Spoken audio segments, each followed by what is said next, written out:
আসসালামু আলাইকুম রহমতুল্লাহ। সম্মানিত দর্শক, আশা করি আপনারা অনেক ভালো আছেন। আলহামদুলিল্লাহ। আজ আমার এই প্রভিটা কালার বার্ড বাচ্চা বয়স 14 দিন। আলহামদুলিল্লাহ, মুরগি 13 দিন বয়সে প্রচুর পরিমাণে ঠুকরি করছিল।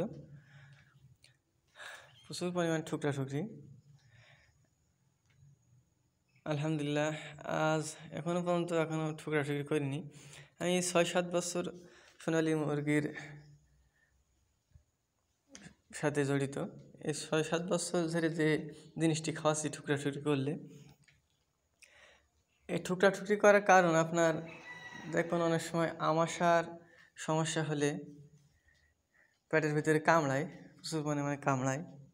এই জন্য শরীরে একটা খিটখিটে ভাব থাকে। এই জন্য একটা মুরগি আরেকটা মুরগির ঠুকরি করে।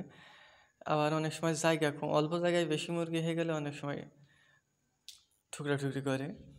অনেক সময় আয়োডিনের কারণেও ঠুকরি করে। এই জন্য আমি যে জিনিসটি খাওয়াই ঠুকরি করলে, এটা কনফিডেন্স লবণ, আয়োডিনযুক্ত লবণ খাওয়াই। 1 লিটার পানিতে 3-4 গ্রাম দিই। 5 গ্রাম দিলেও সমস্যা না, কিন্তু লবণ বেশি দিয়ে ফেললে আবার আপনার পায়খানা একটু পাতলা হয়ে যায়।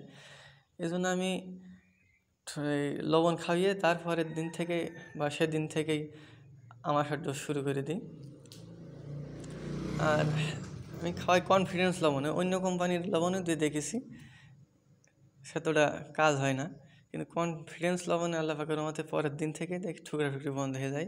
6-7 বছর ধরে এভাবেই খাওয়াচ্ছি। আলহামদুলিল্লাহ।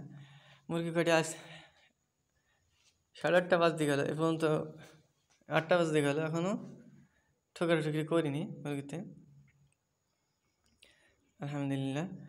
কনফিডেন্স লবণ, অন্য কোনো লবণে কাজ হবে কি জানি না, কাজ হয় না দেখেছি। কনফিডেন্স লবণ দিলে আল্লাহ পাকের রহমতে পরের দিন থেকে ঠুকরি করে না। এবং আমাশার ডোজ করছি, কারণ আমাশার কারণেও অনেক সময় ঠুকরি করতে পারে। এই জন্য আমাশার ডোজ করছি। কি ওষুধ দিয়ে ডোজ করছি ইনশাল্লাহ পরবর্তী ভিডিও জানাবো কি ওষুধ দিয়ে আমাশার ডোজ করছি। আলহামদুলিল্লাহ, মুরগি কাটে এখন ঠুকরি মুক্ত। একটা মুরগিও ঠুকরি করছে না। কনফিডেন্স লবণ মনে রাখবেন, কনফিডেন্স লবণ। আলহামদুলিল্লাহ, আল্লাহ হাফেজ।